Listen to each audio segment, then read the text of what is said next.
Le pianiste sans visage, épilogue. Le lycée était fermé. Nous ne nous étions pas donné le mot, et pourtant, le mardi suivant, je fus fidèle au rendez-vous sur le banc. J'avais emporté dans mon sac le cahier sur lequel j'avais commencé à raconter cette étrange histoire. J'ignorais alors que Pierre y tenait une si grande place. En fait, il avait deux rôles, le sien et celui d'un pianiste longtemps sans visage. Aujourd'hui, ces deux portraits n'en faisaient plus qu'un. Pierre me fit signe de loin. Il était vêtu de la même façon que ce premier jour de septembre où nous nous étions rencontrés. Où était le prestigieux soliste dont, la veille, toute la presse parlait? Il était redevenu l'élève, un peu emprunté, qui ne savait pas comment m'aborder. Il vint s'asseoir sans m'embrasser, comme s'il avait retrouvé la distance des premiers mois. Il sortit de sa veste un classeur. Je le reconnus aussitôt. C'était celui sur lequel il écrivait toujours lorsque je venais le rejoindre ici. Pierre? Oui? Oh, attends. Un clochard était venu s'asseoir sur l'autre banc en face de nous. Je le connaissais un peu, c'était l'un de ces SDF que le beau temps ramène dans les rues. Il traînait parfois dans les environs du lycée. Pierre se leva et alla lui glisser quelque chose dans la poche. L'autre, incrédule, en ressortit un gros billet pour en vérifier le chiffre. Je chuchotai à Pierre qui cherchait à détourner mon attention. Mais qu'est-ce que tu lui as donné? Tu es fou. Eh bien quoi? D'abord, mon argent, j'en fais ce que je veux. Et puis cet homme, je lui dois beaucoup. Tu le connais? Non, pas du tout. Déjà, le SDF était reparti. Pierre, cette fois, il faut que tu m'expliques, que tu me racontes enfin ce que tu m'as caché depuis tous ces mois.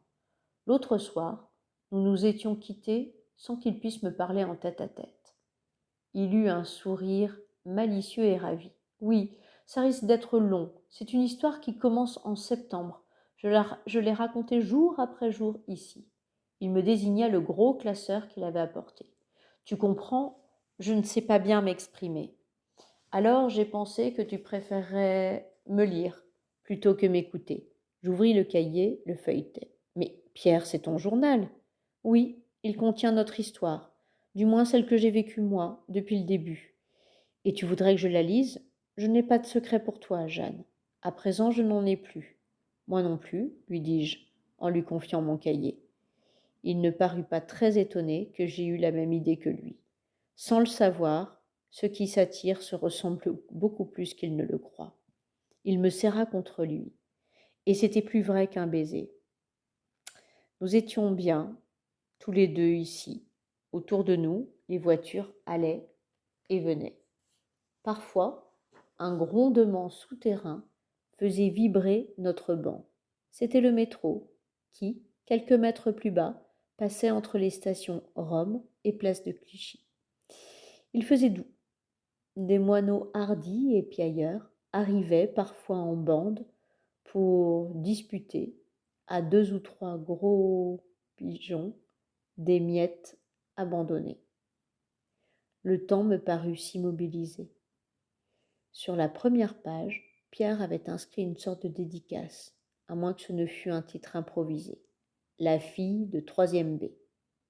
C'était moi. Non, c'était plutôt l'image que Pierre en avait, un miroir. Je commençais à lire. Je savais comment le récit de Pierre s'achèverait. Ce serait ici, même, et aujourd'hui. Cette histoire, je la connaissais puisque c'était la mienne, mais elle m'intéressait davantage parce que c'était la sienne aussi. Vous pouvez lire maintenant La fille de 3e B de Christian Grenier.